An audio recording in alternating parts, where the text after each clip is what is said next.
বিসমিল্লাহির রহমানির রহিম। পরম করুণাময় ও অসীম দয়ালু আল্লাহর নামে শুরু। ومن أحسن قولا ممن دعا إلى الله وعمل صالحا وقال إنني من المسلمين। একদিন চলে যাব আমরা সবাই, থাকবো না আমরা কেহ, শুধু মাটির নিচে পড়ে রবে দেহ, শুধু মাটির নিচে পড়ে রবে দেহ। একদিন চলে যাব আমরা সবাই, থাকবো না আমরা কেহ, শুধু মাটির নিচে পড়ে রবে দেহ, শুধু মাটির নিচে পড়ে রবে দেহ। আসসালামু আলাইকুম ওয়া রাহমাতুল্লাহি ওয়া বারাকাতুহু। বিসমিল্লাহির রহমানির রহিম। আলহামদুলিল্লাহি রাব্বিল আলামিন ওয়াসসালাতু ওয়াসসালামু আলা সাইয়্যিদিল মুরসালিন নবিয়িনা মুহাম্মদ ওয়া আলা আলিহি ওয়া সাহবিহি আজমাইন। আম্মা বাদ, ফাউযু বিল্লাহি মিনাশ শাইতানির রাজীম। আকিমিস সালাতা লিদুলুকিশ শামসি ইলা গাসাকিল লাইলি ওয়া কুরআনাল ফজর ইন্না কুরআনাল ফজরি কানা মাশহুদা। আল্লাহ পাকের সমস্ত প্রশংসা, সালাত এবং সালাম নাযিল হোক নবী সাল্লাল্লাহু আলাইহি ওয়াসাল্লামের উপর। আজকে আমাদের এই রবিবারে ইসলামিক সেন্টার রাকায় দর্শের বিষয়বস্তু হচ্ছে শুরুতুস সালাত, মানে সালাতের শর্তাবলী। নামাজের জন্য যেসব পূর্ব শর্ত রয়েছে, শর্তগুলি যেই কাজের জন্য বা যে বিষয়ের জন্য শর্ত হয় তার পূর্বেই পুরা করতে হয়, এটা হচ্ছে শর্ত। যেমন আমরা বলতে পারি দুনিয়ার একটা উদাহরণ দিয়ে যে আপনার বিদেশে আসার জন্য কিছু শর্ত রয়েছে, তাই না? শর্ত নেই, এমনি চলে আসতে পারবেন।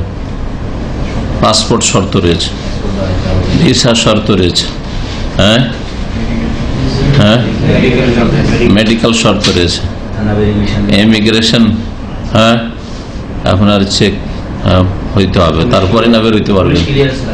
পুলিশ, হ্যাঁ পিসি অনেক সব পিসি সার্টিফিকেট লাগে, পিসি লাগে, পুলিশ ক্লিয়ারেন্স, এগুলো হচ্ছে শর্ত। তো এগুলি কখন লাগবে? বিদেশে আসার পরে না আসার সাথে সাথে যেদিন সফর শুরু করেছেন ওই দিন, তার আগে। তাহলে এইটা দিয়ে শর্ত বুঝতে পারবেন। তো নামাজের শর্ত মানে নামাজের ভিতরের কাজ নয়। এই দুনিয়ার উদাহরণটা দিয়ে বুঝাতে চাইলাম যে নামাজের শর্ত মানে নামাজের ভিতরের কাজগুলি বোঝানো হয়নি। কখনো আপনি নামাজের ভিতরের কাজ বলা শুরু করবেন। নামাজের শর্ত সূরা ফাতিহা পড়া, নামাজের শর্ত রুকু করা, নামাজের শর্ত সিজদা করা, চলবে? এগুলো নামাজের ভিতরের কাজ, এগুলো শর্ত নয়, এগুলি অন্য আসবে। ওগুলো কি? নামাজের শর্ত যেন নামাজ শুরু করার আগেই আপনাকে পুরা করে দিতে হবে, তাহলে আপনার নামাজটা শুদ্ধ হবে। যদি শর্তগুলি পুরা করে দেন তাহলে আপনার নামাজ তখন আদায় করলে নামাজটা শুদ্ধ হবে, সেই শুদ্ধ হবে। শর্ত যদি না পাওয়া যায়, সবগুলি না পাওয়া যায়, অথবা একটি শর্ত না পাওয়া যায়, ধরেন একটা কাজের জন্য, উদাহরণস্বরূপ আমাদের বিষয়বস্তু সালাত, নামাজ, নামাজের 9টি শর্ত আছে, 9টি যদি একটি শর্ত না পাওয়া যায় নামাজ হবে? হবে না। শর্ত ওকে বলা হয় যে শর্ত যদি না পাওয়া যায় তো যার জন্য শর্ত লাগে সেটাও পাওয়া যাবে না।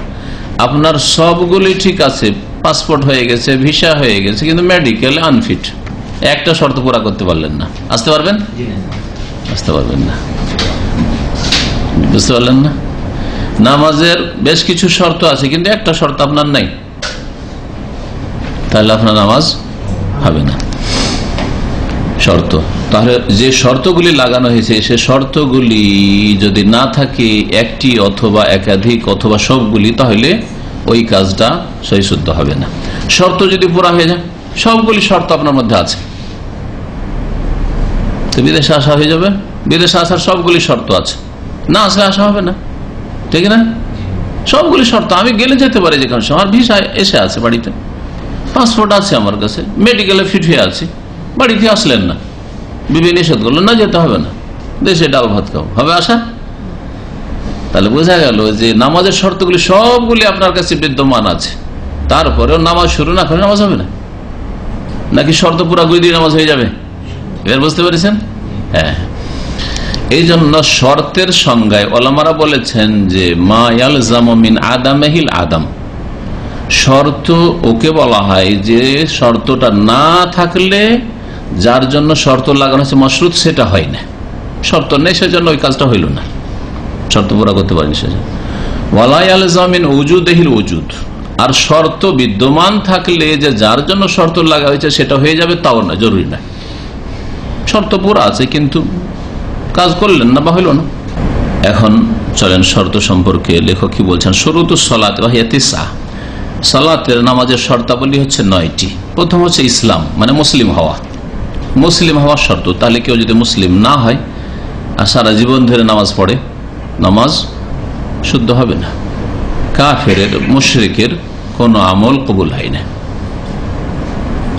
আল্লাহ পাক এই বিষয়টি কোরআনের অনেকগুলি আয়াত উল্লেখ করেছেন। কোন যেগুলাকে হাবিতাত আমালু ফিদ দুনিয়া ওয়াল আখিরাহ, তাদের আমলগুলি বিনষ্ট দুনিয়া আখিরাতে। লাইন আশরাকতা লা ইয়াহবাতান্না আমালুক, আখিরাত সম্পর্কে আল্লাহ বলেন ওয়াকাদিমনা ইলা মা আমিলু মিন আমালি ফাজআলনা হাবাআম মানসুরা।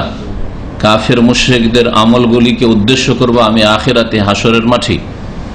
ইলা মা আমিলু মিন আমালিন, যে সব আমলগুলি করেছে সমস্ত কর্ম, ভালো কাজ করেছে, কুফরি অবস্থা, শিরকের অবস্থা, আজকাল জনকল্যাণমূলক কাজ কাফের মুশরিকরা করেছে, বিদিন নাস্তিকরা করছে, মানুষের উপকার করছে, হয়তো আল্লাহ বলছেন এগুলির উদ্দেশ্য করব ফাজআলনাহু হাবাআম মানসুরা, এগুলিকে ধুলি করার মতো বিক্ষিপ্ত করে দেব, কোনো কিছু কাজে আসবে না। ওয়াল্লাযিনা কাফারু আমালুহুম কাসারাব, বহু আয়াত কোরআনে এর দলিল রয়েছে। কাফেরদের আমলগুলি হচ্ছে কিসের মতো? সারাব মানে কি? মরিচিকার মতো, মরিচিকা, বালুর চর, হ্যাঁ, নদীর কিনারায় যে বালির চর থাকে, দেখে পানি মনে হয় রৌদ্রের সময়, কিন্তু আসলে পানি নয়, দেখি হ্যাঁ মরিচিকা, সারাব। তো কাফেরদের আমলগুলি মরিচিকার মতো। আখিরাতে মরিচিকাতে যেমন পানি পাওয়া যায় না, কাফের আমল থেকে কিছু পাবে না। তো কাফের মুশরিক কুফরি অবস্থায়, শিরকের অবস্থায় আল্লাহ ছাড়া অন্যকে ডাকে, অন্যকে সেজদা করে, অন্যের কাছে চেলেমে চায়, আর যদি নামাজ পড়ে কোনো কাজে আসবে না, মরিচিকা আখিরাতে। ইসলাম শর্ত, অন্তর থেকে ইসলাম কবুল করা, মানে ইসলামের বিধিবিধান বিশ্বাস করা, আর মুখে শাহাদাত দিয়ে স্বীকৃতি দান করা, এতে মুসলিম হয়ে যায়। তারপরে নামাজ পড়তে হয়। অন্তর থেকে বিশ্বাস করে যে নামাজ ফরজ, এটা বিশ্বাস করতে। নামাজ ফরজ নয় তো আমি পড়ি, ভালো লাগে, এক্সারসাইজ পড়ি, কবুল হবে নাকি? তো শুধু ইসলামের 6টা পিলার নয়, নামাজ ফরজ এবং নামাজের নিয়ম তরিকা এটাও বিশ্বাস করতে হবে। ইসলামের বিধিবিধান বিশ্বাস করে, ইসলামের যে সব বিশ্বাসের বিষয় রয়েছে অন্তর থেকে স্বীকৃতি দিয়ে তারপরে সালাত আদায় করতে হবে। অনেক অমুসলিম এইরকমই রোজা রাখে, কিন্তু অমুসলিম অবস্থায় রোজা কবুল হবে না, কুফরির অবস্থায় সিয়াম কবুল হবে না। দ্বিতীয় শর্ত ওয়াল আকল, বিবেকবান হওয়া, বুদ্ধিমত্তা, যাতে করে জ্ঞান বিবেক থাকে। এর বিপরীত হচ্ছে জুনুন, পাগল হওয়া। তাহলে মজনুন, কোন ব্যক্তি যদি পাগল হয় তো পাগলের কোনো ইবাদতবন্দি কবুল হবে না। সুস্থ মস্তিষ্কের বিবেকবান মানুষ হওয়া শর্ত। পাগল নামাজ পড়লে, নামাজই ফরজ নেই তার উপর, আর নামাজ পড়লেও পড়ছে কি পড়ছে না সেটাই তো বুঝে না, কারণ পাগলের কোনো সংকল্প থাকে না, নিয়ত থাকে না। পৃথিবীর মধ্যে একমাত্র কোন কাজের নিয়ত করে না পাগল ব্যক্তি। পাগল ছাড়া সজ্ঞানের প্রতিটি মানুষ সৎ কাজ করলেও নিয়ত করে করে, মানে সংকল্প করে করে, আর অসৎ কাজ পাপ করলেও পাপের উদ্দেশ্য করে করে, যে পাপে হাত দিচ্ছি, পাপ করছি, বুঝছেন না? তো বিদাতপন্থীরা যে বলে যে যারা বিদাতি নিয়ত পড়েন, এরা নিয়ত করেন, এটা মূর্খে লোকের কথা। সবাই নিয়ত করে, একটা ধাপ বাড়েছেন ওটাও নিয়ত করে যে আমি পাটা বাড়াচ্ছি, কোথাও যাব, হ্যাঁ, উদ্দেশ্য করে। নিয়ত মানে সংকল্প, উদ্দেশ্য করা। পাগলের ইবাদতবন্দি কবুল হবে না, বা শুদ্ধ হবে, কবুল কি শুদ্ধই হবে না, কারণ ওর কোনো সংকল্প নেই, সংকল্প নেই, উদ্দেশ্য নেই, নিয়ত নেই, সেই জন্য। আর ওর উপর থেকে কলম উঠিয়ে নেওয়া হয়েছে। এর দলিল নবী সাল্লাল্লাহু আলাইহি ওয়াসাল্লামের প্রসিদ্ধ হাদিস রফিউল কালামান সালাসা, 3 শ্রেণীর মানুষের উপর থেকে কলম উঠিয়ে নেওয়া হয়েছে। সারা ব্যাখ্যাগুলি আসছে সামনে, সেজন্য ব্যাখ্যা ওর সাথেই করি। তামিজ, তৃতীয় শর্ত হচ্ছে তামিজ, মানে ভালো মন্দের পার্থক্যের জ্ঞান। বিবেক আছে কিন্তু নাবালক হওয়ার কারণে ভালো মন্দের পার্থক্যের জ্ঞান নাই। এটা নামাজ, এটা নামাজের বাহির। এখন নামাজে আছি আমরা, আর কখন নামাজের নেই, এটা একটা 3 বছর 4 বছর 5 বছর ছেলে বুঝে না। সাধারণত 7 বছরে বুঝে, কোন কোন ছেলে 5 বছরে বুঝতে পারে, কিন্তু এটা ব্যতিক্রম। এই জন্য নবী সাল্লাল্লাহু আলাইহি ওয়াসাল্লাম 5 বছর 6 বছরে বলেনি, 7 বছরে নামাজে নিয়ে যান। 7 বছরের ছেলে বুঝবে নামাজকে, বাপ মা যদি বুঝিয়ে দেয় মনে থাকবে। আমার 5 বছরের ছেলে আছে, ওকে নামাজের কথা বলে দিই যে দেখো নামাজের মধ্যে এদিক ওদিক তাকাবে না, আর নামাজ শুরু থেকে শেষ পর্যন্ত পড়বে। যদি খুব একটু যদি মানে সতর্ক করে দিই যে নামাজে আজকে গিয়ে যদি তুমি নামাজ পুরা না পড়ো আর ঠিকভাবে না পড়ো, তাহলে আর নিয়ে যাবো না মসজিদে। কখনো জিদ করে মসজিদে যাওয়ার জন্য, তো দেখুন শুরু থেকে শেষ পর্যন্ত নামাজটা পড়লো, কিন্তু তার মধ্যে একবার ফিরে এদিকে তাকাচ্ছে, ওইদিকে কে আছে না আছে তাকাচ্ছে, বুঝে না, পার্থক্য বুঝে নিয়েছে নামাজের ভিতরে আছি, এদিক ওদিক তাকানো যাবে না। অথচ ওকে বুঝিয়ে দেওয়া হয়েছে, না মনে থাকবে না, ওগুলো মনে থাকার বয়স এখন হয়নি। 7 বছরের ছেলেকে আপনি বুঝিয়ে দেন মনে থাকবে, যার ফলে নবী সাল্লাল্লাহু আলাইহি ওয়াসাল্লাম 7 বছর নিয়ে যেতে বলেছেন। এটাকে তামিজ বলা হয়। আর একটি শর্ত হচ্ছে রাফুল হাদাস, শরীরের নাপাকি দূর করা। হাদাস মানে শরীরের নাপাকি, কাপড়ের আর জায়গার নাপাকিকে নাজাস বলা হয়, এটা হচ্ছে হাদাস। হাদাস মানে শরীরের নাপাকি। শরীরের একটি বড় নাপাকি আছে হাদাস আকবার, গোসল ফরজ থাকা, পুরুষদের গোসল ফরজ থাকা, সহবাস অথবা স্বপ্নদোষ। মহিলাদের গোসল ফরজ, সহবাস, স্বপ্নদোষ ছাড়া এগুলো তাদের হয়ে থাকে। এছাড়া হাইজ নেফাসের নাপাকিতে রয়েছে। তাহলে এই হাদাস শরীরের নাপাকি দূর করতে হবে। মাসিক থেকে পাক হয়েছে মানে মাসিক বন্ধ হয়েছে, আর গোসল করেনি, নামাজ পড়তে শুরু করেছে, হবে নামাজ হবে না। ইজালাতুন নাজাসা, তারপর আরেকটি শর্ত হচ্ছে নাজাসাত দূর করে, যেন হাদাস আর নাজাস আলাদা করে বয়ান করা হবে। হাদাস ছোট হাদাসটা বলতে ভুলে গেছি, বড় হাদাস তো বললাম যে গোসল ফরজ থাকা বড় হাদাস, বড় নাপাকি শরীরের। আর ছোট নাপাকি হাদাস আসগার, উজু না থাকা, উজুবিহীন থাকা, উজু না থাকা। তাহলে উজু যদি না থাকে আর কেউ নামাজ পড়ে, নামাজ হবে? এটা হচ্ছে নামাজের কি কি শর্ত। নামাজের ভিতরে এসে উজু করবে না বাইরে, আগেই এই জন্য শুরুতে বলেছে শর্ত মানে ওগুলোকে আগেই পুরা করে দিতে হবে। আচ্ছা, উজু করলেন, উজু করলে নামাজ হয়ে যাবে নাকি? না, উজু করার পর নামাজের জন্য আপনি যোগ্য হলেন। উজু করলেই যে নামাজ হয়ে গেল হলো না, এই জন্য শর্ত পাওয়া গেলেই যে মশরুত, যার জন্য শর্ত লাগা ছোট হয়ে যাবে তা হয়নি, কিন্তু এখন আপনি ওটা করার যোগ্যতা রাখেন।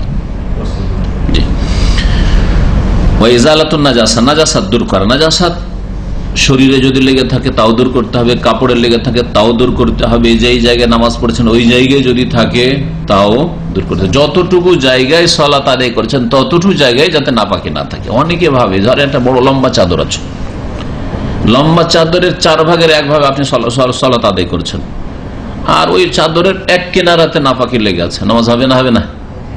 হ্যাঁ, আস্তে করে বলছেন যে, জোরে বলেন হবে। এই জন্য নাপাকি থেকে মুক্ত করতে হবে ওই জায়গাটুকুতে যেই জায়গাতে নামাজ পড়ছে। যদি বলেন চাদর, তো চাদরটা দোষ হয়ে গেল, শুধু তো জমিন তো একটাই, তাহলে গোটা জমিন পাক করতে হবে নাকি? হ্যাঁ না, আপনার যেই জায়গায় যেই জমিনটাতে যতটুকুতে নামাজ পড়ছেন ততটুকু পাক রাখতে হবে আপনাকে, ততটুকুতে না পাকি যেন না থাকে আপনার। এগুলো আমাদের প্রয়োজন না হয়। বেডশিট বিছানো আছে বা বাচ্চাদের বিছানা আছে, ওর উপরে হয়তো আপনি নামাজ পড়ছেন, চাদর ওই জায়গায় পেশাব আছে আপনার বাচ্চার ওই জায়গাতে, চাদরের এক সাইড আর আপনি আরেক সাইড নামাজ পড়ছেন, অসুবিধা কিছু নেই, কোনো অসুবিধা নেই। ও সাতরুল আওরা, লজ্জা স্থান আবৃত করা, শরীর ঢাকতে হবে। পুরুষদের লজ্জা স্থান যতটুকু ততটুকু। পুরুষদের লজ্জা স্থান কতটুকু? নাভি থেকে হাঁটু পর্যন্ত, এটা অবশ্যই ঢাকতে হবে। এটা কাপড় আছে আর না ঢাকলে নামাজ হবেই না। আর এর সাথে সাথে অতিরিক্ত কাঁধ খোলা রেখে নামাজ পড়তে নিষেধ করেছেন রাসূলুল্লাহ সাল্লাল্লাহু আলাইহি ওয়াসাল্লাম। লা ইউসাল্লি আহাদু ফি সাওবিল ওয়াহিদ লাইসা আলা আতিকিহি মিনহু শাই, সহিহ বুখারী হাদিস। কোন মানুষ যেন, কোন পুরুষ যেন এমন একটি কাপড়ে নামাজ না পড়ে যে তার গর্দনের উপর, কাঁধের উপর কিছু নেই, কাঁধে কিছু নেই, কাঁধ খোলা আর নিচের দিক ঢাকা, এই অবস্থায় যেন নামাজ না পড়ে। এই জন্য কাঁধ ঢেকে নামাজ পড়তে হবে, মাথা ঢেকে নামাজ পড়তে হবে। যদি তাই থাকতো নবী সাল্লাল্লাহু আলাইহি ওয়াসাল্লাম বলতেন লা ইউসাল্লি আহাদুকুম ফি সাওবিল ওয়াহিদ লাইসা আলা রাসিহি মিনহু শাই, রাস বলতেন কেন বলেন নাই? বোঝা গেছে?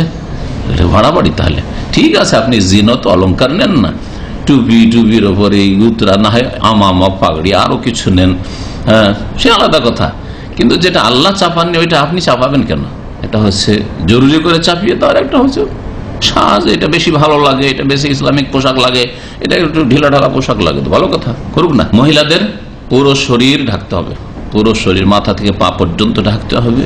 পায়ের ক্ষেত্রে পায়ের ওপর ভাগ ঢাকতে হবে। নিচের ভাগ সম্পর্কে ইখতিলাফ রয়েছে, একদল বলছে পুরুষদের নিচের পায়ের তলাও ঢাকতে হবে, কিন্তু এর কোনো অকাট্য দলিল নেই, এটা খুব কঠোরতার ফতোয়া, এই জন্য আমি এর সাথে একমত নই। এর জন্য কোনো ওইরকম দলিল নাই। এই জন্য মোজা পড়তে বাধ্য করে মহিলাদেরকে, অনেক কট্টরপন্থীরা মহিলাদেরকে মোজা পরে নামাজ পড়তে হবে, পায়ের তলা খোলা চলবে না, এর কোনো দলিল নাই, স্পষ্ট দলিল নেই।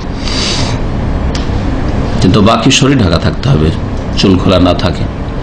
চেহারা যদি অপর পুরুষ না থাকতে চেহারা খোলা থাকবে, যে বোরখা নেকাব পরে নামাজ পড়তে হবে মহিলাদের না, তবে অপর পুরুষ থাকলে চেহারা ঢাকতে হবে। ওটা হচ্ছে হেজাব।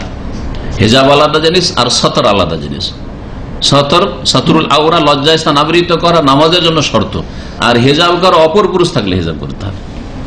চেহারার হেজাব রয়েছে, কিন্তু চেহারা সতরুল আওরা নয়, অপর পুরুষ না থাকে নামাজের জন্য আওরা নয়। দখুল ওয়াক্ত, আর নামাজের জন্য আরেকটি শর্ত হচ্ছে সময় উপস্থিত হওয়া। ওয়াক্ত শুরু হওয়ার আগে নামাজ পড়লে হবে না। জোহরের নামাজ কেউ সকাল 10টা 11টায় কেউ যদি পড়ে নেয়, শুয়া 11টায়, 11:40 আজান হচ্ছে ধরেন, আর যদি কেউ যদি 11:30টায় পড়ে তাও নামাজ হয় না। হ্যাঁ, লেট করে নামাজ হইতে পারে, যদি উত্তম হচ্ছে আউয়াল ওয়াক্তে নামাজ পড়ে, কিন্তু সময়ের আগে নামাজ পড়েন এটা হবে না। সময়ের আগে একমাত্র জমা করা জায়েজ রয়েছে, তাও বিশেষ বিশেষ ক্ষেত্রে, যখন তখন নয়। হ্যাঁ, যেমন সফরে, বৃষ্টিতে, ঝড় তুফানে ইত্যাদিতে। হ্যাঁ, অসুস্থ মানুষ বারবার হয়তো উজু করতে পারছে না, উজু রাখতে পারছে না, নামাজ পড়তে পারছে না কখনো হয়তো ইত্যাদি, তো জমা করা, জোহর আসর জমা করা, আর মাগরিবের সাথে জমা করা। জমা তাকদিমের ক্ষেত্রে এশাটাতে মাগরিবের সাথে পড়লেন, আসরটাকে জোহরের সাথে পড়লেন, তো এটা বিফোর টাইম না, জোহরটাও আসরের জন্য টাইম বলতে হবে এটাকে। তো এই জন্য ওই ক্ষেত্রে শুধু জায়েজ। আর এমনিতে বিনা কারণে আপনি সময়ের আগেই নামাজ পড়ে নেবেন, বাড়িতে বসে আছেন, জোহরে গিয়ে আসরটা পড়ে চলে আসলেন, না হবে না নামাজের। ওয়াস্তিকবালুল কিবলা, কিবলামুখী হওয়া, নামাজ শুরু করার জন্য কিবলামুখী হইতে হবে, আগে থেকে কিবলামুখী হইতে হবে, তারপরে তাকবীরে তাহরিমে দিতে হবে। নিয়া, এবং নিয়ত করা। সংক্ষেপে এগুলি বলার পরে এখন ভাষ্যকার যা বলেছেন তা পেশ করি। তাতে প্রত্যেকটা দলিল পেশ করা হয়েছে, ওর সাথে সাথে হলে আরো সুবিধা, এই জন্য প্রত্যেকটা দলিল আমি আগে পেশ করলাম না। ইসলাম শর্ত একটা, তার দলিল বলে দিচ্ছি, আয়াতে রয়েছে, হাদিস রয়েছে। আকল, বিবেকবান হওয়া শর্ত, এর দলিল রয়েছে। সেটা কি একটু আগে বললাম, 3 শ্রেণীর মানুষের উপর থেকে কলম উঠিয়ে নেওয়া হয়েছে। তার মধ্যে একটা হচ্ছে আনিল মাজনুন হাত্তা ইউফিকা, পাগল ব্যক্তির উপর থেকে আল্লাহ গুনহার কলম উঠিয়ে নিয়েছেন। কলম উঠিয়ে নিয়েছেন মানে কি? পাপের কলম উঠিয়ে নিয়েছেন যতক্ষণ পর্যন্ত হুঁশে না আসবে, জ্ঞান না ফিরবে। ওইরকম বেহুশ ব্যক্তি, সেন্সলেস ব্যক্তি, সেন্সলেস অবস্থায় যদি বিকারে ভুল কথা বলে, কুফরি কথা বলে, আল্লাহ ধরবেন না, সে কাফের হবে না। আর কে 3 শ্রেণীর মধ্যে? নায়েমে, ঘুমন্ত ব্যক্তি, হাত্তা ইস্তাইকিজ, যতক্ষণ পর্যন্ত ঘুম না ভাঙবে। তো ঘুমের অবস্থায় যদি কুফরি কথা, শিরকি কথা বলে দেয়, তো সে মুশরিক হবে না, কাফের হবে না। ঘুমের অবস্থায় যদি কেউ গাল দিয়ে দেয়, তাহলে রাগ করবেন না, বলবেন যে ভাই তুমি এরকম গাল দিয়েছো, তুমি একটু সতর্ক ঘুমো। কিন্তু ঘুমের অবস্থায় গাল দিবে, অনেকে এরকম করে, ঘুম থেকে উঠানো গাল দিচ্ছে, বুঝেই না যে কি করছি। আর ওয়ানিস সাগীর, নাবালক ব্যক্তি যতক্ষণ পর্যন্ত হাত্তা ইয়াবলুগা, সাবালক না হবে। কলম উঠিয়ে না হয়েছে মানে নাবালক ব্যক্তির ফারায়েজ ওয়াজিবাত নেই, কোনো ফরজ ওয়াজিব নেই তার উপর। হ্যাঁ, তবে হারাম থেকে, তাই বলেন যে হারামগুলি জায়েজ তার জন্য। নাবালক ব্যক্তি যদি ব্যভিচারের কাছে যায় তো জায়েজ নাকি? অশ্লীল ছবি দেখে জায়েজ নাকি? মারামারি করে তো জায়েজ নাকি? ও ছেলে বুঝে না, কিন্তু ওর অভিভাবকের উপর ফরজ যে অন্যায় কাজগুলি করতে দেবে না। আর 3টি একসাথে এই ভাষ্যকার এখানে বর্ণনা করেছেন। তামিজ, তামিজ মানে কি বললাম? ভালো মন্দের পার্থক্য করার ক্ষমতা। বলছেন ফালা ইয়াসিহু মিন কাফিরিন লিবাতিল আমালিহি, কাফেরের কোন আমল শুদ্ধ হবে না কারণ তার আমল বাতিল। ওয়ালা মাজনুন, পাগলের আমল শুদ্ধ হবে না লিআদমে তাকলিফিহি, কারণ শরীয়তের দায়িত্ব তার উপর নেই, আর তার সংকল্পও নেই, ওর সাথে লাগিয়ে নিতে হবে। ওয়ালা মিন তিফলিন, আর শিশুরও কোন আমল শুদ্ধ হবে, কি বলছে, শুদ্ধ তো হয়ে যাবে কিন্তু তারও ফরজ হবে না। এখানে পার্থক্য। যদি নাবালক ছেলে কোনো আমল করে, রোজা করে, যদি একটা 5 বছর 7 বছর ছেলে, রোজা কবুল হবে না? কবুল হয়ে যাবে, কিন্তু তার উপর ফরজ নেই। এই ক্ষেত্রে এই শিশুর ক্ষেত্রে দলিল পেশ করেছেন ওই হাদিসটা, যে হাদিসের দিকে ইঙ্গিত করছিলাম, মুরু আবনাকুম বিসসালাত লিসাবঈন, তোমাদের ছেলে মেয়েরা যখন 7 বছরের হয়ে যাবে তখন তাদেরকে সালাতের হুকুম করো। বলে 7 বছর আগে না, কারণ 7 বছর আগে সাধারণত তমিজ হয় না, বুঝে না যেটা মসজিদ, পেশাব করা চলবে না এই জায়গায়, হ্যাঁ এখানে দৌড় দেওয়া যাবে না এই দিক থেকে ওই দিক, নামাজ শুরু করে দিয়েছে তো নামাজ সালাম ফিরা পর্যন্ত এদিক ওদিক নড়া যাবে না, তাকা যাবে না, এসব বুঝে এই তমিজ নাই, বেতমিজ, ও তমিজ নাই ওর। 4 নম্বর শর্ত হচ্ছে পবিত্রতা, মাল কুদরা, যদি ক্ষমতা থাকে তো পবিত্রতা অর্জন করতে হবে, যেটাকে এটাকে রাফুল হাদাস বলেছে, মানে নাপাকি দূর করা, নাপাকি দূর করা মানে পবিত্রতা। বড় নাপাকি থেকে বড় পবিত্রতা মানে গোসল, আর ছোট নাপাকি মানে ওযু না থাকে তাহলে ছোট পবিত্রতা হচ্ছে ওযু, বা ওযুর বিকল্প হচ্ছে তায়াম্মুম।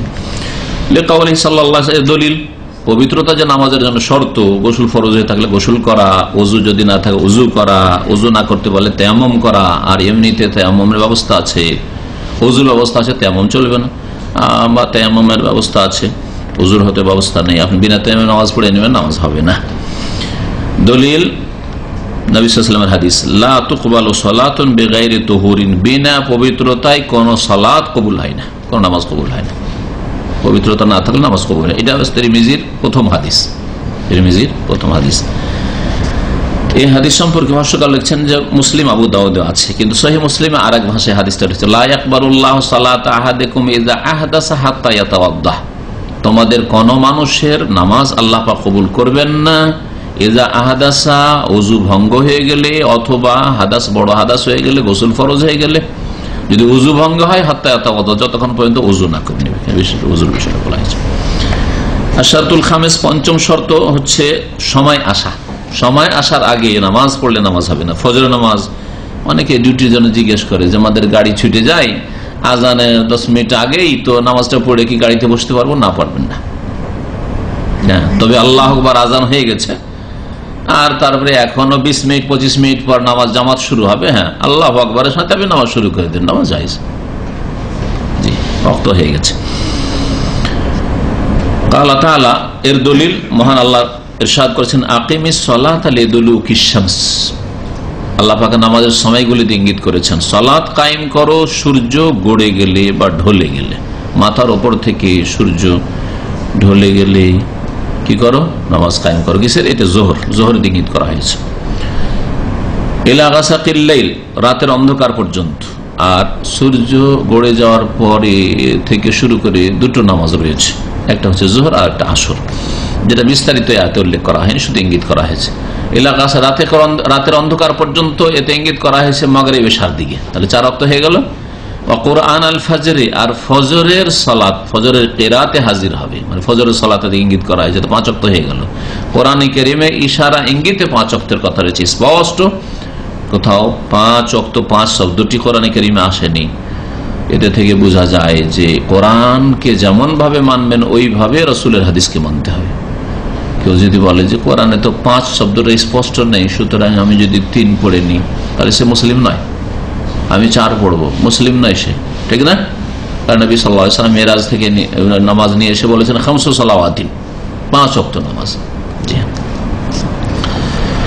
এতে আহলে কোরআনের খণ্ডন রয়েছে। এই বাতিল ফিরকা পাকিস্তান থেকে বেরিয়েছে, ভারতে বাংলাদেশে পৌঁছেছে, আজকাল প্রচুর আহলে কোরআনী এরা গোমরা জন্ম নিয়েছে, যারা বলছে আমরা কোরআন মানি, কোরআন সুরক্ষিত, হাদিস মানি না, হাদিসের সনদ সহিহ না জয়ীফ সব মানি না, বুঝি না, লেখা হয়েছে পরে মানি না। এরা মুসলিম নয়, মনে রাখেন ভালো করে, এরা মুসলিম থাকতে পারে না। কারণ আল্লাহ পাক বলেছেন মাইয়ুতির রাসূলা ফাকাদ আতা আল্লাহ, যে রাসূলকে মানলো সে আল্লাহকে মানলো, যে হাদিস মানলো না সে রাসূলকে মানলো না, তাহলে সে আল্লাহকে মানলো না, বুঝছেন না? জি হ্যাঁ।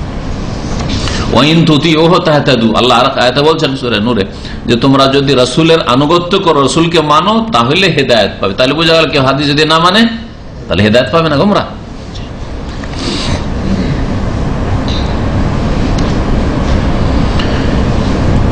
ওমর রাদিয়াল্লাহু তাআলা আনহু বলছেন নামাজের ওয়াক্ত সম্পর্কে, আস-সালাতু লাহা ওয়াক্তুন, নামাজের ওয়াক্ত রয়েছে, শারাতাহুল্লাহু, আল্লাহ সেই শর্ত লাগিয়েছেন, লা তাসহু ইল্লা বিহি, এই ওয়াক্ত ছাড়া নামাজ হবে না, ওয়াক্ত ছাড়া খেয়াল খুশি নামাজ হবে না, সময়ের আগে নামাজ হবেই না, আর সময়ের পরে ওজোর থাকলে হবে, আর বিনা ওজোর সময়ের পরে নামাজ হবে না।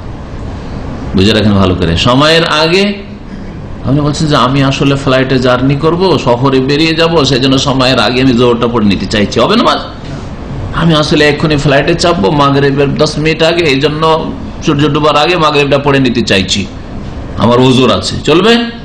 সময়ের আগে নামাজ ওজোর থাকলেও হবে না, ওজোর না থাকলেও হবে না। মাসলা ভালো করে বুঝে রাখেন।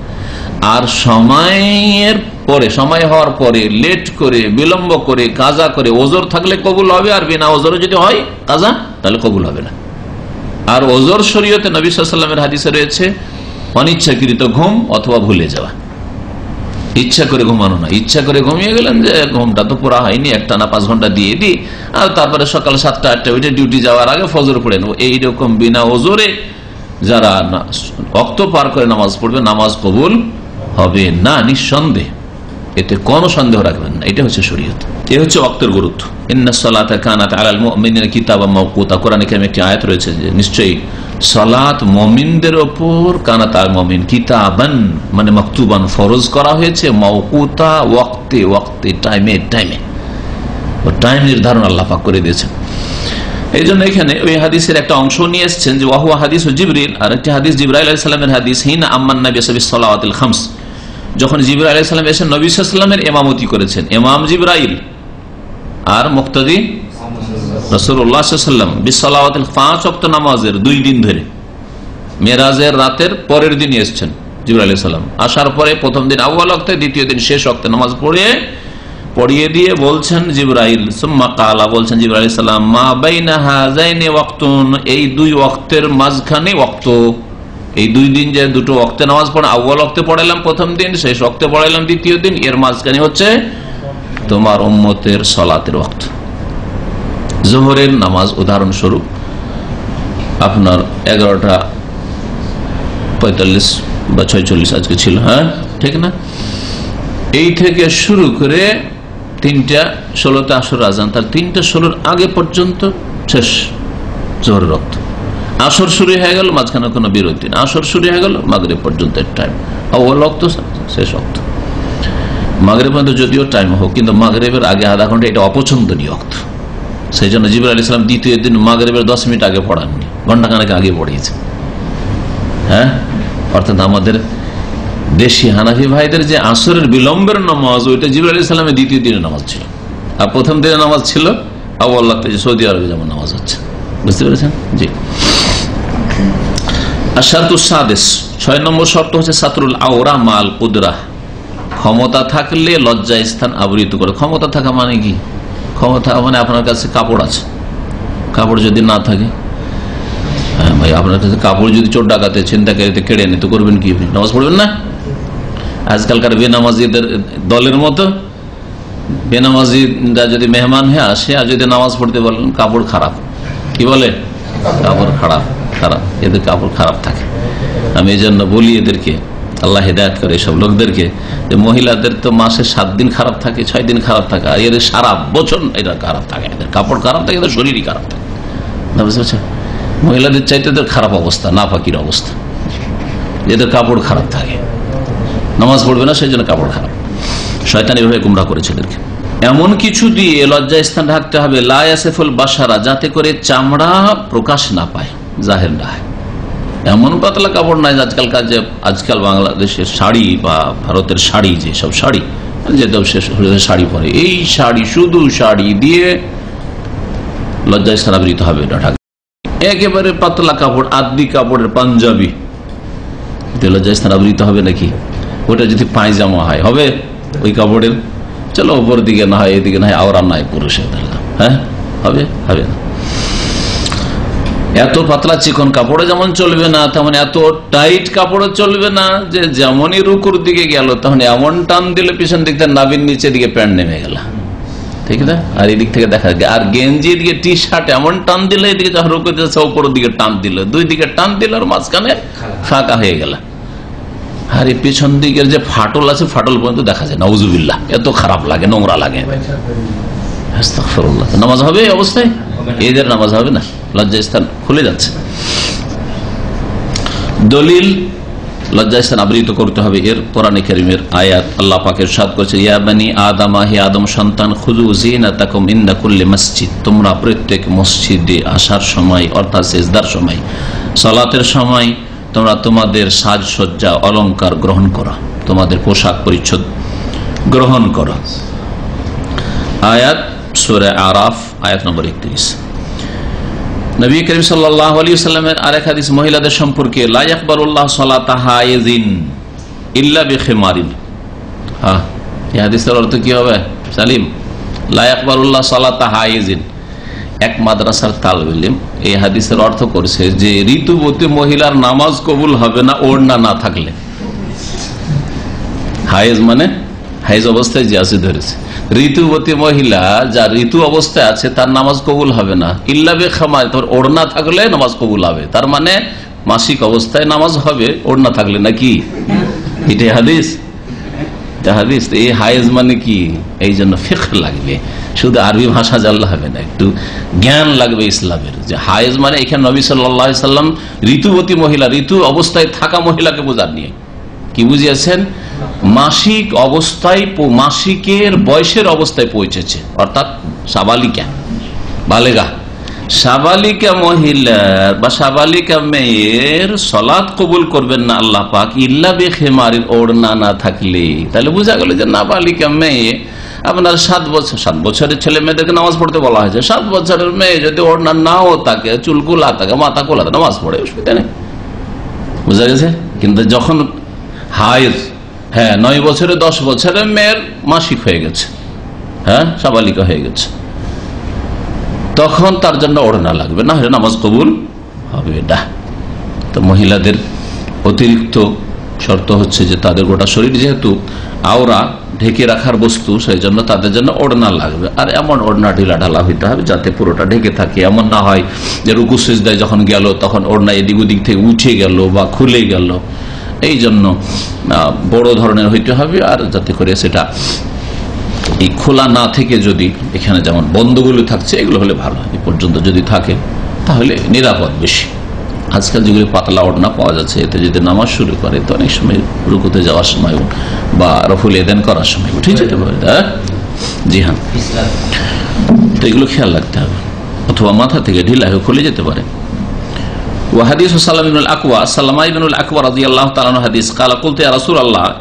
বললেন যে হে আল্লাহ রাসূল, ইন্নী আকুনু ফিস সাইদ, আমি শিকারে থাকি, শিকার করতেন। এই সাহাবী সালাম ইবনুল আকওয়া সম্পর্কে প্রসিদ্ধ আছে যে সাহাবীদের মধ্যে সবচেয়ে বেশি দৌড় দিতে পারতেন, ঘোড়ার সাথে দৌড়াইতে পারতেন। শিকার কেন করতেন? শিকারী হরিণের সাথে দৌড় দিতে পারতেন, দৌড়িয়ে গিয়ে হরিণ ধরে নিতেন। কেমন দৌড় দিতে পারতেন চিন্তা করেন।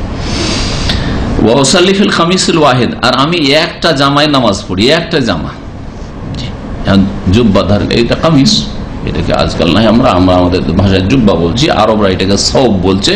আর সবকে ইন্ডিয়া, পাকিস্তান, বাংলাদেশ সাকে তাক করে দেয়, এটাকে তোপ বানিয়ে দিয়েছে। তার ইয়ে তোপ বলে কিছু নেই। তো এমনি সব তো যে কোনো কাপড়কে বলা হয়, কিন্তু এদের প্রচলন সব, এটাকে বলা হয় সব যে কোনো কাপড়। তো বলছেন আমি একটা কামিজে নামাজ পড়ি, একটা জুব্বা যদি থাকে আর ভিতরে কিছু না থাকে, নামাজ হবে না? হবে না, হবে, কিন্তু পাতলা হলে চলবে না, যাতে করে চামড়া না দেখা যায়। শীতকালের জুব্বাগুলো তো অসুবিধা নেই, মানে এগুলো যদি মোটা কাপড় হয় যাতে বোঝা না যায়, তাহলে ঠিক আছে, অসুবিধা নেই। কালার নাম, হ্যাঁ পড়তে পারে, একটা কামিজে একটা জামাতে নামাজ পড়তে পারে, একটা জামা গোটা শরীরে।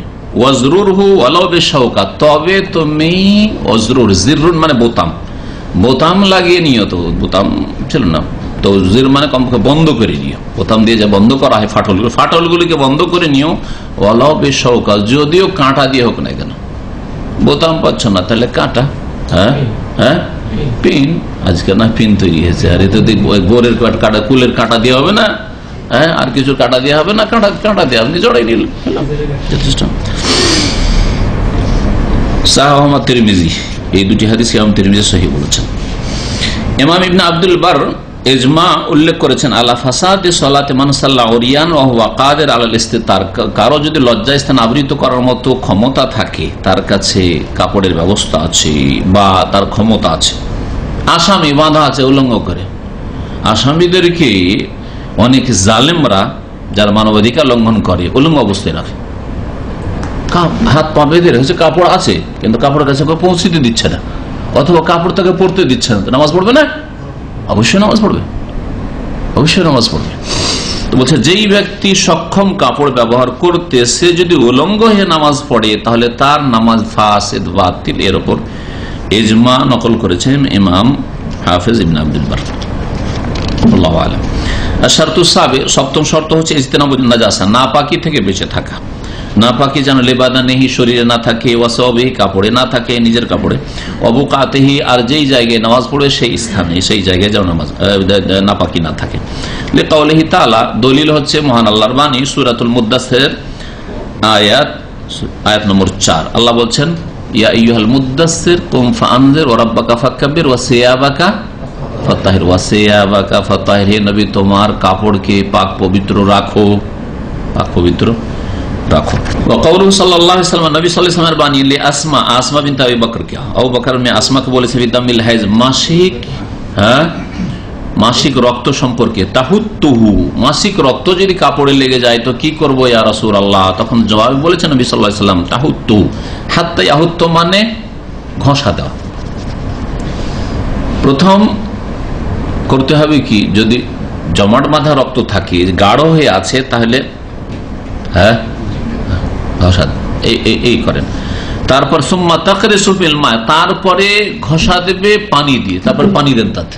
প্রথম হালকা করে দিলেন, তারপরে পানি দেন, পানি দেওয়ার পরে ঘষা দেন। ঘষা দিলে হবে কি, যে ভিতরে যে রক্তটা চুষে নিয়েছে কাপড়ে সেটাও বেরিয়ে আসবে, ওটাও জরুরি। আর ওপর থেকে হয়তো রক্ত ধুয়ে দিলেন, কিন্তু ভিতরে রক্ত যে চুষে কাপড়ে রেখেছে, মোটা কাপড় যদি থাকে ওটুকু তো থেকে যাবে। এই জন্য 3টি নির্দেশ দিয়েছেন। রক্ত থেকে কাপড়কে নাপাক করার ক্ষেত্রে 3টি কাজের নির্দেশ দিয়েছেন। একটা হচ্ছে আল হাত্তু তাহুত্তুহু, প্রথম ঘষা দিবেন নখ দিয়ে, তারপরে সুম্মা তাকরিসুল মা, তার পানি দিয়ে সেটাকে ঘষা দিবেন ভালো করে, সুম্মা তানদেহু, তারপরে ধুইবেন। নাজাহা মানে এখানে ধোয়া, নাজাহা মানে পানি ছিটানো হয়, আর নাজাহা মানে ধোয়া হয়, এখানে ধোয়া, পানি দিয়ে ধুইবেন। সুম্মা তুসাল্লি ফিহি, তারপরে তাতে নামাজ পড়বেন।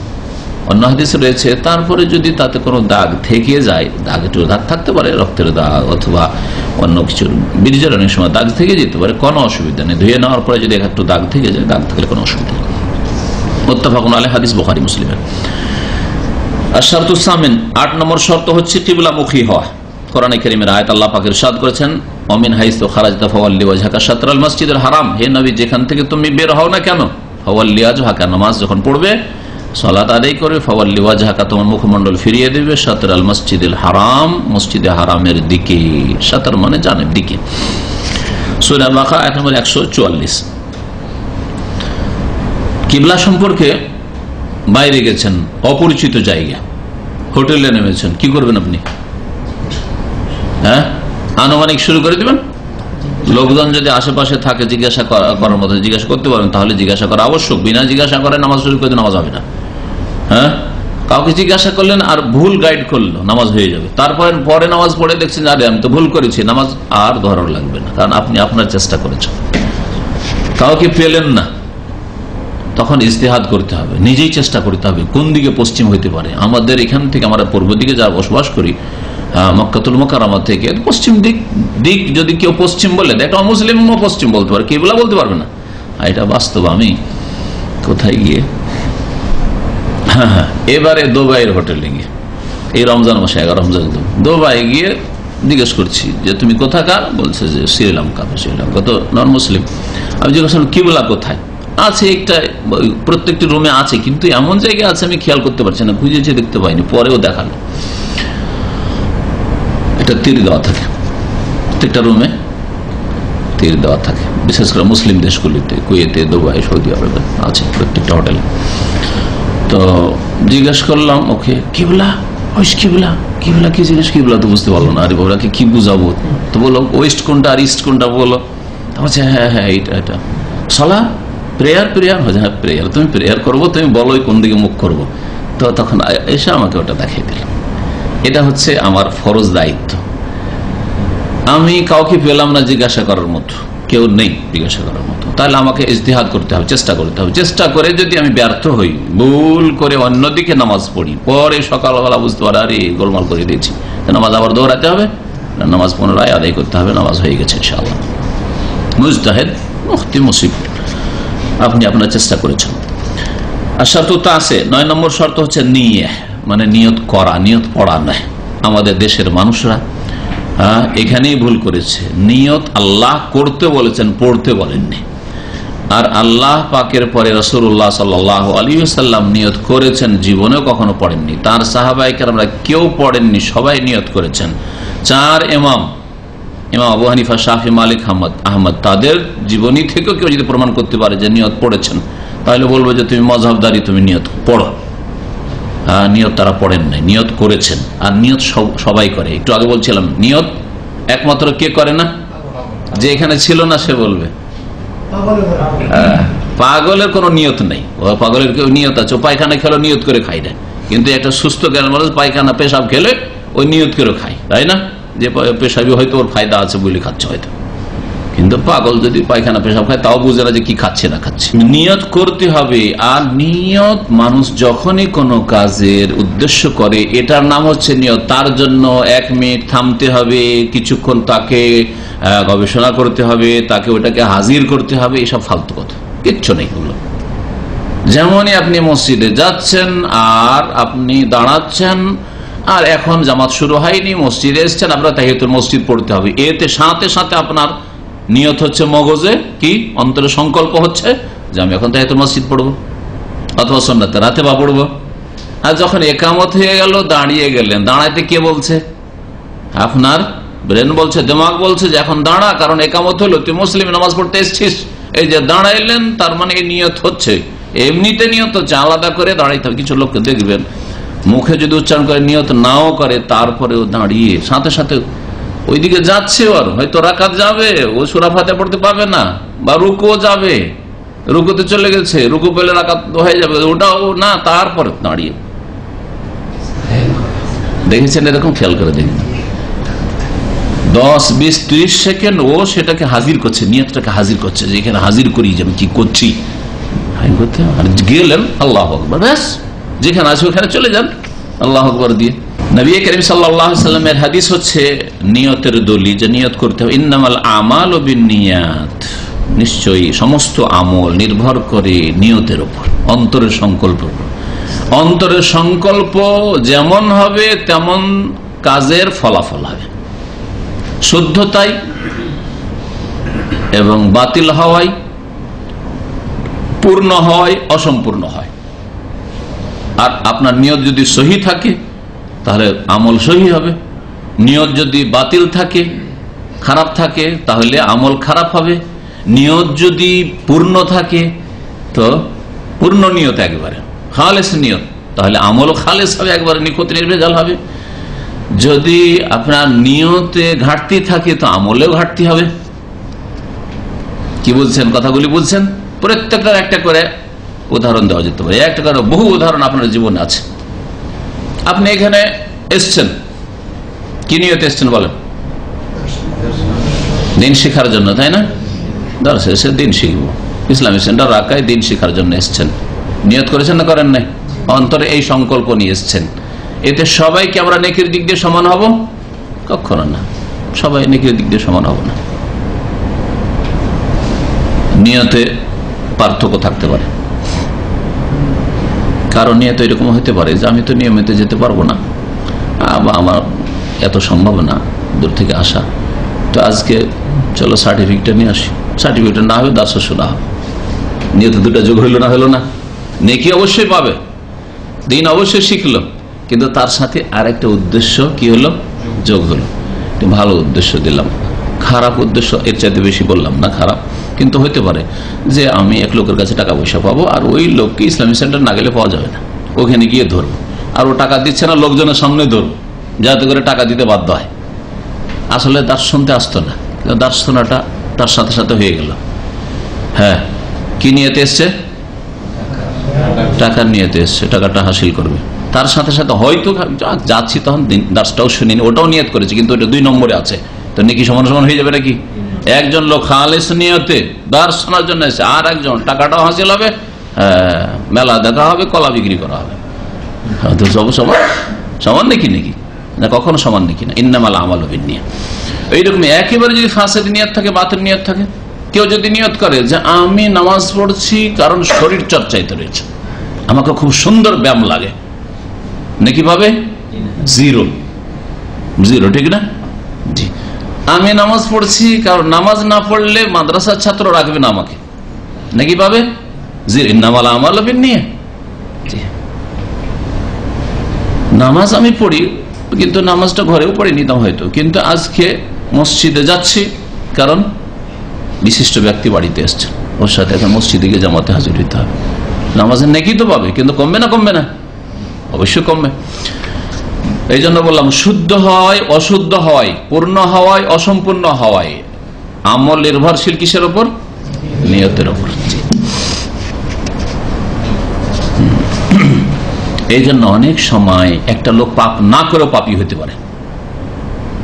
একটা লোক মদ খাওয়ার জন্য গেল, আর যেই গিয়েছে মদ কেনার জন্য, আর রেড পড়ে গেছে পুলিশের, আর পালাপালি করে পালিয়ে জান বাঁচিয়ে কোন রকম করে বেঁচে আসলো, বলেন গুনাহগার হবে না? হবে না?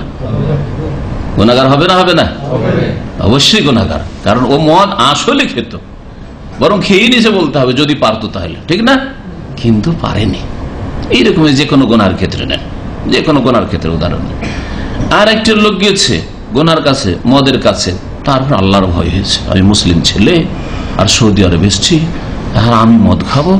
যাওয়ার পরে মদের গ্লাসে হাত দিয়ে দিয়েছে, পয়সা পেমেন্ট করে দিয়েছে, তারপর আল্লাহর ভয় হয়েছে, পালিয়ে চলে এসছে। বলেন এর কি হবে? নেকি হবে, কারণ আল্লাহর ভয়ে গুনাহ ছেড়ে দিয়ে এসছে। দেখলেন পার্থক্য? এই লোকটাও মদ খেলো না, মদের কাছে গিয়ে, আর ওই লোক মদ খেলো না, কিন্তু একজনের গুনাহ হইলো আর একজনের নেকি হইলো। দেখলেন? ইন্নামাল আমালু বিন্নিয়াত, হাদিস ফিট করার এখানে মানুষের আমল কর্ম, এমনকি ত্যাগের ক্ষেত্রে কর্ম ত্যাগ করাও নির্ভর করে নিয়তের উপর। কি নিয়তে কর্ম ত্যাগ করে, পাপ ত্যাগ করেছে? পুলিশের ভয়ে নাকি আল্লাহর ভয়ে? দাড়ি রেখেছে আল্লাহর জন্য, সন্তুষ্টির জন্য, না কফিলের সন্তুষ্টির জন্য? জি হ্যাঁ, দেখতে হবে। ইত্যাদি ইত্যাদি সমস্ত আমলের ক্ষেত্রে। এর মাধ্যমে নামাজের শর্তাবলীগুলি সম্পূর্ণ হইল। আল্লাহু আ'লাম। সাল্লাল্লাহু আলা নবিয়িনা মুহাম্মদ ওয়া আলা আলিহি ওয়া সাহবিহি আজমাইন। ইন্নামাল আমালু বিন্নিয়াতের হাদিসটি সহিহ বুখারী মুসলিম রয়েছে। নিয়ত সম্পর্কে এর আগে অনেকবারই বলেছে, অনেক নতুন ভাইরা আছে, যেন দু একটি কথা আরো বলে দিই। নিয়ত কখনো পড়বেন না, তাতে আপনি বিদাত দিয়ে আপনার আমল শুরু করবেন। আর বিদাত দিয়ে কোনো কাজ শুরু করলে, নবীর তরিকা ছাড়া অন্য কোনো তরিকা দিয়ে কাজ শুরু করলে, সেই কাজ কবুল হওয়ার আশা কখনো করিয়েন না। নবী কারীম সাল্লাল্লাহু আলাইহি ওয়াসাল্লাম প্রসিদ্ধ হাদিস, মান আমিলা আমালান লাইসা আলাইহি আমরুনা ফাহুয়া রাদ্দুন। যে ব্যক্তি এমন কোন আমল করবে, কাজ করলে, নামাজটা পড়লেন, কিন্তু লাইসা আলাইহি আমরুনা, আমার নির্দেশ অনুযায়ী হলো না, আমার তরিকা অনুযায়ী হলো না, তাহলে সেটা কি? সেটা হচ্ছে মারদুদ, রিজেক্টেড, প্রত্যাখ্যাত, ছুঁড়ে ফেলে দেওয়া হবে আপনার মুখে। কবুল করবেন আল্লাহ পাক রব্বুল আলামিন। কারণ নবীকে আপনি শুধু মুখে মন্ত্রে রাসূলুল্লাহ বললেন, কালিমা পড়লেন, আর কাজে কর্মে কোথায় আপনার নবীর তরিকা? নবীর তরিকা মধ্যে অন্য তরিকায় আপনি নামাজ পড়ছেন, কি করে কবুল হবে? তারপরে যাতে করে আপনার মনে আরেকটু বিশ্বাস হয় যে এটার নামে নিয়ত। শুধু নামাজের ক্ষেত্রে নামাইতো পড়েন, কালিমা পড়ার সময় কেন পড়েন না? নওয়াইতু আন আশহাদু আল্লা ইলাহা ইল্লাল্লাহ, আমি শাহাদাত পড়ার, বা কালিমা নওয়াইতুল কালিমা তাইয়্যিবা, কালিমা তাইয়্যিবা পড়ার নিয়ত করছি। কোন বাঙালি, কোন ভারতীয়, কোন পাকিস্তানি যারা নওয়াইতু দিয়ে নামাজ পড়ে, তাদেরকে জিজ্ঞাসা করছি, কালিমা নামাজের আগে, ঠিক কিনা? ইসলামের 5টি স্তম্ভ গত সপ্তাহে পড়েছেন, নামাজের আগে হচ্ছে কালিমা। কালিমা পড়ার জন্য নিয়ত পড়েন? নিয়ত পড়েন না। তো নামাজে যদি নিয়ত না পড়ে আপনার নামাজ হচ্ছে না, এই বিরাদি ধারণা রাখেন, এটা যদি ইসলাম হয়, তাহলে কালেমা পড়ার সময় নিয়ত পড়েন না, আপনার কালেমা কবুল হয়? যদি কালেমা কবুল না হয়, তো আপনি কি করে মুসলিম হইলেন? বলেন ভালো করে, বুঝতে পেরেছেন? তার তৃতীয় স্তম্ভ ইসলামের কি? যাকাত। মুসলিমরা যাকাত দেয় না? ইন্ডিয়া বাংলাদেশের লোকের, পাকিস্তানের লোকেরা যাকাত দেওয়ার সময় কোন যাকাত দানকারী বলে আল্লাহুম্মা ইন্নী নাওয়াইতু যাকাতা, আল্লাহ আমি নিয়ত করছি যাকাত দেওয়ার? নিয়ত পড়ছেন? দান করার সময়, দান করা নেকির কাজ নয়? মাতা পিতাকে টাকা পাঠানো নেকির কাজ নয়? ব্যাংকে গিয়ে ড্রাফট করছেন, টাকা পাঠাইছেন, টাকাটা যখন দিলেন আপনি, হ্যাঁ, ক্যাশিয়ারকে জমা দিলে ড্রাফটটা নিচ্ছেন, চেকটা নিচ্ছেন বা পাঠাইছেন, তখন নামাজ তো পড়ছেন, এগুলো কবুল হচ্ছে, তাহলে নেকি পাচ্ছেন না পাচ্ছেন না? যারা ওগুলোতে নেকি পাচ্ছেন ওরা ওখানে অন্তরে নিয়ত করে যে আমি আল্লাহর সন্তুষ্টির জন্য বাপ মার জন্য টাকা পাঠাচ্ছি, আল্লাহর সন্তুষ্টির জন্য গরিব মিসকিনকে দিচ্ছি, তাই সাদকা করছি, আল্লাহর সন্তুষ্টির জন্য জাকাত আদায় করছি। অন্তরে নিয়ত করে যখন জাকাত আদায় হচ্ছে, মাতা পিতার সেবা হয়ে যাচ্ছে, সাদকা করা হচ্ছে, তেমনই অন্তরে নিয়ত করে নামাজ হবে। আর যে নামাজে নিয়ত বাড়াবে নাওয়াইতান ওসাইল্লাহ তাআলা, সে বাড়াইলো আল্লাহ এবং রসুলের উপর। সূরা হুজরাতের প্রথম আয়াতে আল্লাহ বলেছেন, ইয়া আইয়ুহাল্লাযীনা আমানু লা তুকদ্দিমু বাইনা ইয়াদাইল্লাহি ওয়া রাসূলিহি। এই নামাজ আর এই রোজা, নাওয়াইতান আসুমা গাদান, এই রোজা আর হজ উমরা থেকে নাওয়াইতে পড়ে, এই তিনটা ইবাদত ছাড়া হাজার হাজার ইবাদত আছে, কোন ইবাদতের জন্য বিদআতপন্থীরা নাওয়াইতে পড়ে না। জিকির আজকার ইবাদত নয়? সুবহানাল্লাহ, আলহামদুলিল্লাহ, লা ইলাহা ইল্লাল্লাহ, এমনকি তাদের বিদআতি জিকির আল্লাহু আল্লাহু আল্লাহু, কখন নিয়ত পড়ে তারা? নাওয়াইতু যিকরা, কোনখানে আছে, কোন কিতাবে আছে? তাদের কিতাবে দেখান তো দেখি, যে কোন কিতাবে বিদআতপন্থীদের আছে নাওয়াইত আল্লাহ মাইনি নাওয়াইতু যিকরা, আমি জিকিরের নিয়ত করেছি, আর আল্লাহু আল্লাহু ইল্লাল্লাহ ইল্লাল্লাহ শুরু করলো, আছে? তাহলে কোথেকে কবুল হবে? এক তো বিদআতি জিকির, আল্লাহর জিকির আর ইল্লাল্লাহর জিকির। যদি সুন্নতি জিকিরও করেন, সুবহানাল্লাহ বলেন, আলহামদুলিল্লাহ বলেন, লা ইলাহা ইল্লাল্লাহ বলেন, সুবহানাল্লাহি ওয়া বিহামদিহি সুবহানাল্লাহিল আযীম বলেন, দোয়া ইউনুস পড়েন, লা ইলাহা ইল্লা আনতা সুবহানাকা ইন্নী কুনতু মিনাজ জালিমিন, তারপরে নামাজে যেমন নামাইতো পড়ছেন, ওইরকম ওগুলোর জন্য নামাইতো পড়েন, কেন পড়েন না? কত নিয়ত পড়বেন আপনি? আল্লাহ পাক যেন বুঝার তৌফিক দান করেন, আর আল্লাহ পাক যেন আমাদের হিদায়াত দান করেন। সুবহান রাব্বিকা রাব্বিল ইজ্জাতি আম্মা ইয়াসিফুন ওয়া সালামুন আলাল মুরসালিন, আলহামদুলিল্লাহি রাব্বিল আলামিন।